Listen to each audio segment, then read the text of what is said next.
Assalamualaikum and a very good evening. You're now with me, Shira Abang Mansour for TVS Nightline. Here are the headlines for tonight. Deputy Premier of Sarawak, Dato' Amar Douglas UGGAH Embas, has called upon Sarawakians to renew their commitment to build a more inclusive, prosperous, united and resilient Sarawak. MACC recovered more than 23 million ringgit in funds and assets linked to One Malaysia Development Berhad, 1MDB, and Indonesia holds the world's biggest single-day election on February 14.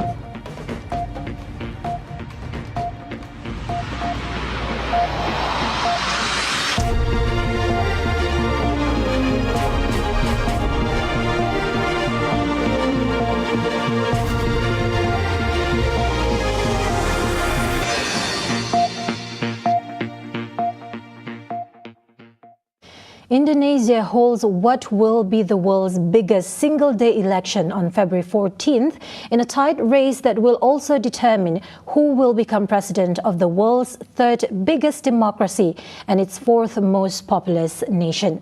Three candidates are vying to succeed incumbent President Joko Widodo, who is stepping down after serving his maximum 2 terms in power.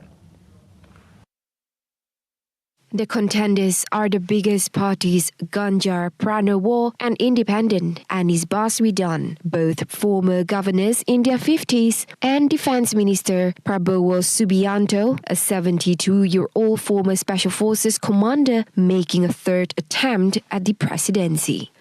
Surveys have consistently shown Prabowo the candidate to beat, with a lead that stretched to 20 points in Indikator Politics. Most recent poll opens new tab released last month with 45.8% support. Ganjar and Anies have been neck and neck mostly, but recent surveys show Anies pulling away slightly, though still far adrift of Prabowo. In the last survey, 5.8% were undecided. Overall victory for Prabowo opens new tab is far from certain because of Indonesia's election rules. Prabowo could get the most votes on February 14, but has a big challenge to win outright, which requires a candidate to secure more than 50% of total votes cast and at least 20% of votes in more than half of the country's provinces. A runoff scenario not seen since 2004 might see a shifting of allegiance from some parties to get behind the second-place candidate in an effort to thwart Prabowo. However, much depends on who comes second. Backers of Ganjar would likely shift to Anies ahead of a runoff, but it is unclear if parties supporting Anies would get behind Ganjar if he is a runner-up. The Malaysian Anti-Corruption Commission, MACC, has recovered more than 23 million ringgit in funds and assets linked to One Malaysia Development Berhad, 1MDB, between 2023 and this month. MACC on Thursday said that the funds and assets which had been returned to the government were recovered through forfeiture processes, including in courts and voluntary surrender from 5 individuals. The success in recovering the monies is the result of the tracking and recovering process of 1MDB funds carried out by its Anti-Money Laundering Division AML in 2023 and the latest on Monday. MACC said 556,275.64 ringgit was successfully recovered on August 30th, 2023 from Noor Zahid Taib, a 1MDB officer who received 1MDB funds for the Maximus and Catalyze projects, which were deposited into the account of Turquoise Coast Offshore Incorporated. On September 29th last year, it said over 4.5 million ringgit was returned voluntarily to the government by former Prime Minister Dato' Sri Najib Tun Razak's special officer, Dato' Amhari Effendi, via wire transfer from BSI Bank, Switzerland. On November 8 of last year, the Kuala Lumpur High Court ordered the forfeiture of 3 condominium units worth 7.05 million ringgit owned by Najib's Foreign Affairs Advisor Muhammad Kamal Yan Yahaya. MACC said the man had received the 1MDB funds through Magnolia, Maximus, and Catalyze projects into the account of Spring Elite International Limited at BSI Bank in Singapore. The three recoveries were made following the trial of former Goldman Sachs banker Ng Chonghua at the Brooklyn Federal Court in the United States in February 2022 for alleged complicity in the misappropriation of 1MDB funds. The commission added that between 2019 and to date, a total of 29.03 billion ringgit in 1MDB assets had been successfully returned through MACC's cooperation with the 1MDB Asset Recovery Special Task Force, as well as collaboration with foreign agencies.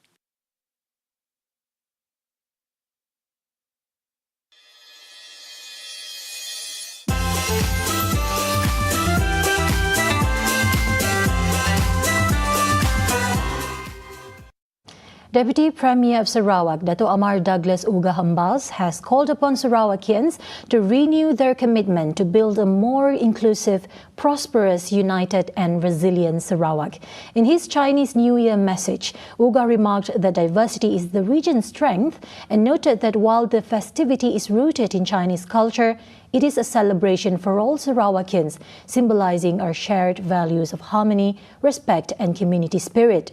Thus, he urged Sarawakians to rally behind and support the Premier Datuk Patinggi Tan Sri Abang Jari Tunopeng in pursuing the objectives of the post-COVID-19 Development Strategy 2030 to become a developed region by 2030.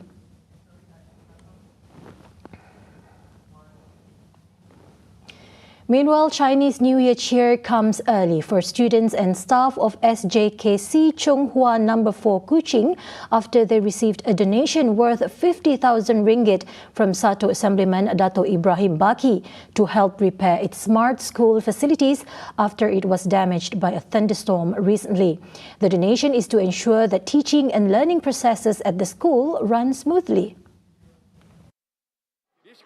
Ada special ada smart school facility. Yeah, they have a smart school facility. But when the thunder strike, it hit the the hardware system. The whole thing koyak, so cannot be used.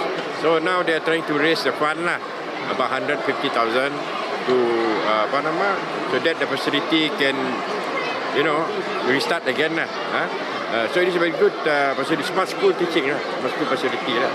So today, ampah 50,000 to help them that they can raise a bit of their own fund. He added that the smart system is used by the school for interactive teaching and learning processes in 36 classrooms. Previously, 17 out of 36 sets of the smart system were affected by lightning damage on October 15, 2023.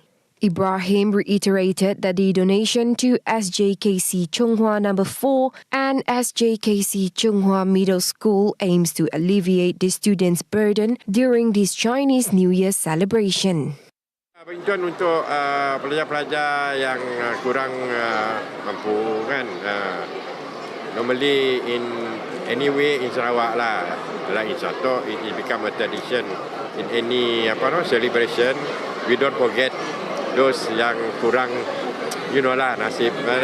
So today we have about 50 students being given a bit of peruntukan sumbangan to assist them so that they can be happy like any other kids. He added that the assistance is provided regardless of religion and ethnicity, in line with the concept of unity among the multicultural population in celebrating various festivals in the state. Meanwhile, Dato' Ibrahim Baki also took the time to distribute oranges to the public in conjunction with the Chinese New Year celebration. Jalan Ali's community leader, Kapitan Tony Wee, describes Sarawak as a unique state where every celebration is joyously observed and respected by various ethnic groups. We are very happy to have our YB for Sato, Dato' Ibrahim Baki, who comes here every year on the dot to distribute festive goodies, and especially he take care of our Chinese school, Chonghua Chinese Primary School. This morning, today, he gave a very good, generous contribution to the Chinese community.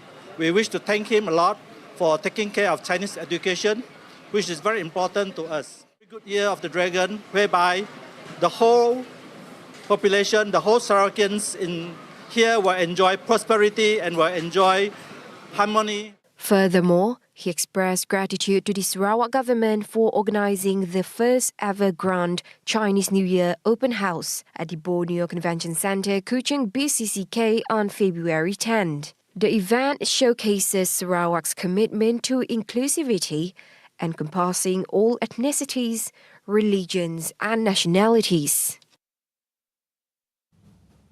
Chinese New Year festivity is set to be more delightful this year with a diverse lineup of captivating shows and programs featuring local talents on TVS. Deputy Executive Chairman and CEO of TVS, Hushairi Abang, stressed the importance of promoting local talents as a platform for them to showcase their creativity. Kami si promote dia, apalah kita ada ramai ajak nak kata dalam orang tahu sampai aktornya dah. You don't know the actors, you don't know the content lah. So that's why we need to do this thing banyak. Maknanya bukan setakat kita malah content aja, promote lah. So promotion will be more, kata orang more active lah daripada dulu. So there's macam program macam kita tahu nak, we will be continuing lah for other season lagi. Contohnya macam kita ada malah drama, local talent, local actors, local actresses. We need to promote them. Sebelum tu saya dah nak. So these are the things that we want to start doing by the first quarter, by the second quarter. He told this when met by reporters at TVS's Chinese New Year media junket on Wednesday. Additionally, he proposed an exchange program for TVS's staff and talents to enhance their knowledge and expertise in broadcasting. Kushairi also stressed the need for more high-quality programs in English and Malay to cater to diverse audiences across regions. And then we have also cadangan untuk exchange program dengan Jakarta, dengan Singapore, dengan Thailand. So we need quality English or BM program. Macam Jakarta, we need to have in BM. Kan? In Singapore, we need English. 2 telemovies are set to captivate audience, such as Lunar New Year Eve, airing on February 9 at 9:15 p.m. and Zombie Fat Chai on February 10 at 8:45 p.m. Meanwhile, for the 6-part mini-series Wedding Stone, viewers can tune in from February 14 every night at 9:30 p.m. At the same time, the talk show, The Year of the Dragon 2024, will air with 4 episodes from February 9 to 12 at 6:15 p.m.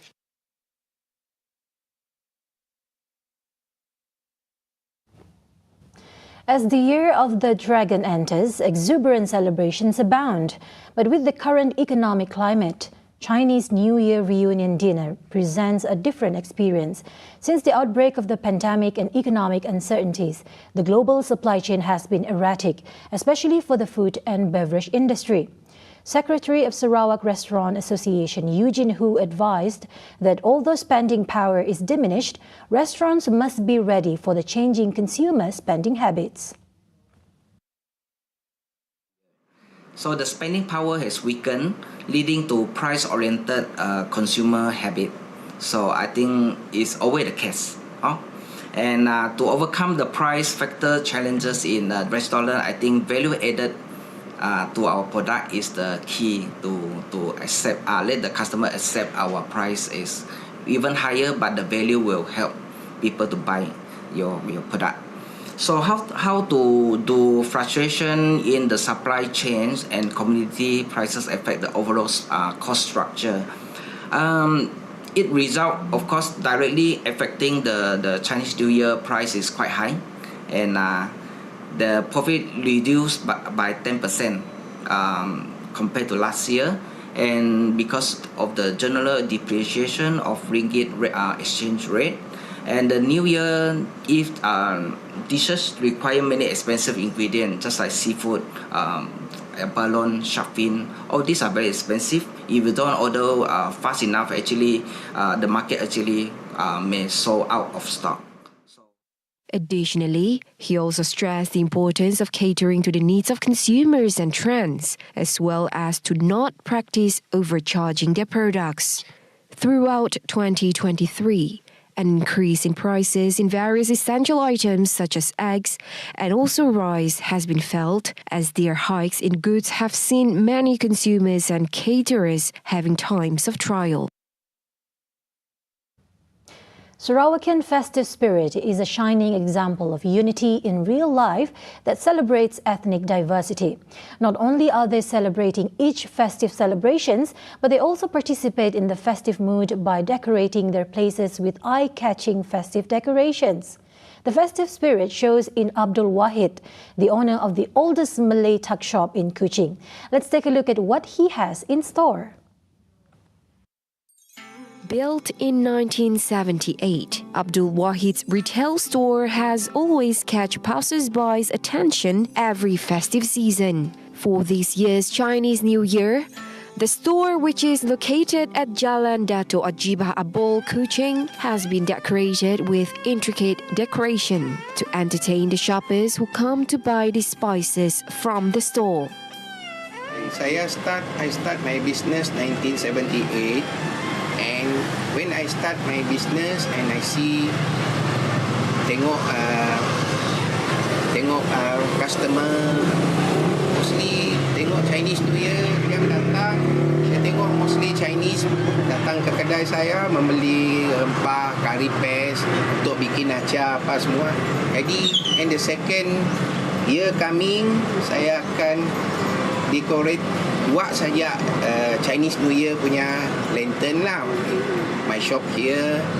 And demi tahun saya tengok ni macam saya decorate more lagi decoration. Jadi now my anak buah Matthew, dia tengok ini dia pun decorate more again lah. Yeah, start the simple one till now. Meanwhile, his nephew shared that this year's dragon zodiac has fueled his spirit in decorating the store, which he believes is the symbol of strength, honor, success, and profit to his uncle's retail store. More special sikit because this is my year dragon, so I ada buat yang extra sikit lah. So I buy a lot of the new things, the tanglong, the dragon, and then the flower also. So yalah, because this is my year, so I very enjoy lah, because kan dragon kan very, how to say, semangat. So which one is your favorite decoration? I like this flower and the dragon, of course, and tanglong. Actually for Chinese New Year, if you decor your house or whatever, just put 2 tanglong is enough already. You can make your house is very wow already for me lah.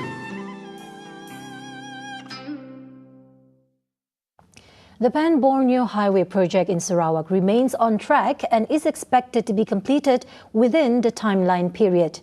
With the mega project reaching 98.91% completion, Works Minister Datuk Seri Alexander Nantalinggi is confident that the highway will be completed this year. Kerana sedikit lagi yang perlu dibuat perubahan kepada desainnya. Ini perlu kerana masalah dengan tanah di lokasi itu. Jadi itulah yang boleh dikatakan mengapa kita belum mencapai 100% lagi.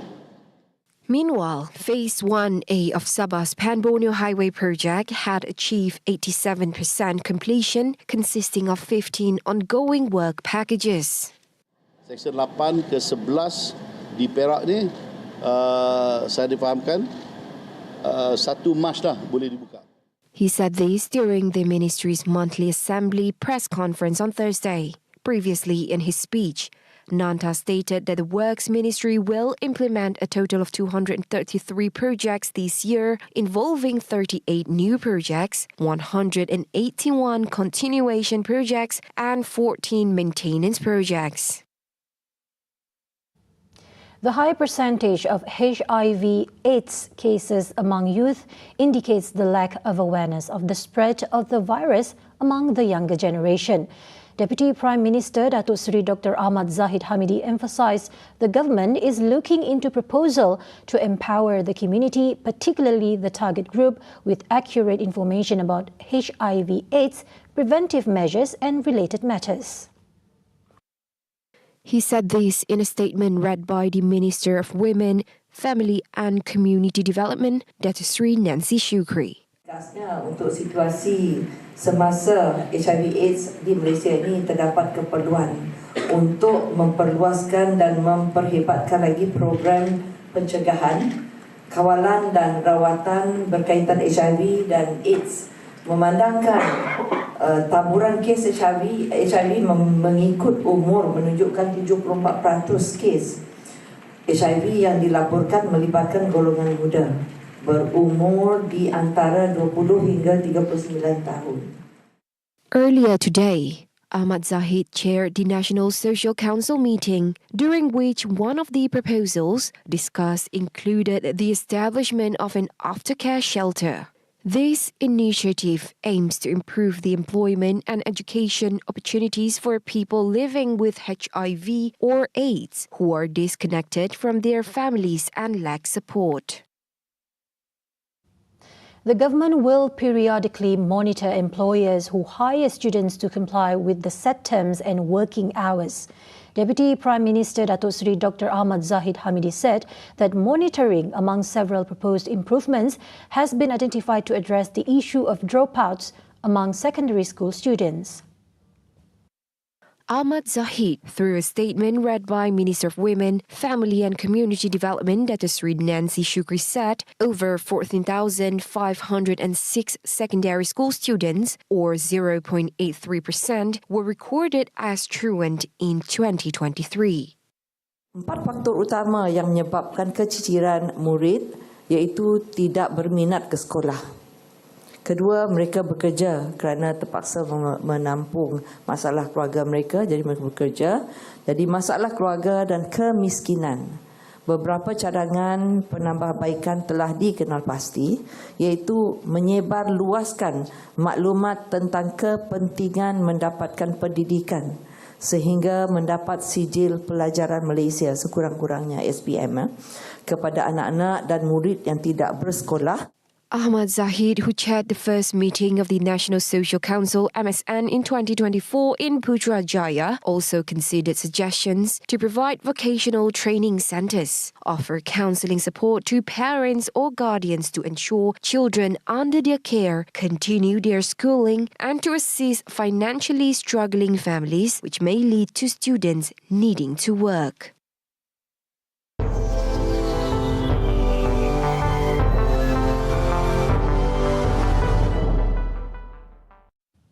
Israeli Prime Minister Benjamin Netanyahu has instructed troops to prepare for invasion into the densely populated Gazan city of Rafah, despite concurrent efforts to initiate new discussions aimed at reaching a ceasefire agreement with Hamas scheduled to commence in Cairo. The leader announced the order soon after rejecting Hamas's offer to a ceasefire proposal, though visiting U.S. Secretary of State Antony Blinken insisted that he still saw space for agreement to be reached. He also emphasized that total victory was merely months away, and regarding the ceasefire proposal, he stated that it will only invite another massacre. Blinken, currently on another trip to the region to advocate for a truce, informed that Hamas's counter-proposal presented an opportunity to engage in negotiations. Meanwhile, an Egyptian official was urging that both parties to show the necessary flexibility to make a deal. Additionally, a source within Hamas, who is knowledgeable about this situation, verified that the Palestinian group has consented to the talks with the objectives of achieving a ceasefire, an end to the war, and a prisoner exchange deal. According to the Gaza Health Ministry, Israel's airstrikes and ground offensive have resulted in the deaths of at least 27,708 individuals, predominantly women and children. Glowing lava spewed early Thursday from a new fissure on Iceland's Reykjanes Peninsula, the third eruption to hit the area since December, deepening worries about the area's viability for towns and villages. Live video images of the crack in the Earth's surface, stretching an estimated 3 kilometers, showed the fissure illuminating plumes of smoke rising under the dark sky that was visible from the capital of Reykjavik. The site is around 40 kilometers southwest of Reykjavik, in the same areas as the two previous eruptions, the first on December 18 and the second on January 14 near the fishing village of Grindavik. Icelandic Meteorological Office IMO said in a statement the fissure's length was based on a flyover by the Coast Guard. Meanwhile, the roughly 4,000 residents of Grindavik had to be evacuated on November 11 after hundreds of earthquakes damaged buildings and opened up huge cracks in roads, shrouding the village's future in doubt. The quake were followed by a fissure on December 18 that spared the village, but a second on January 14 opened right on the town's edge, sending orange lava flowing into the streets and reducing 3 homes to ashes. Iceland's Department of Civil Protection and Emergency Management said authorities were trying to establish if the lava might flow towards the plant. The plant was evacuated and has been run remotely since the first eruption in the region, and dikes have been built to protect it. Polling stations closed on Thursday after millions of Pakistanis voted in an election marred by rigging allegations, with authorities suspending mobile phone services throughout the day and the country's most popular politician in jail. Pollsters predicted a low turnout from the country's 128 million eligible voters following a lackluster campaign overshadowed by the jailing of former Prime Minister Imran Khan and the hobbling of his Pakistan Tehreek-e-Insaf party by the military-led establishment. According to analysts, the Pakistan Muslim League Nawaz PMLN is expected to win the most seats following Thursday's vote, with analysts adding that its 74-year-old founder Nawaz Sharif has the blessing of the generals. Adding to concerns about the integrity of the vote, authorities announced just before polls opened that they had suspended mobile phone services across the country to maintain law and order after 2 blasts on Wednesday that killed 28 people. Meanwhile, voters in Pakistan were reliant on a text messaging service to confirm the polling station where they were registered. See the world closer with TVS as we bring you the latest news updates both locally and internationally.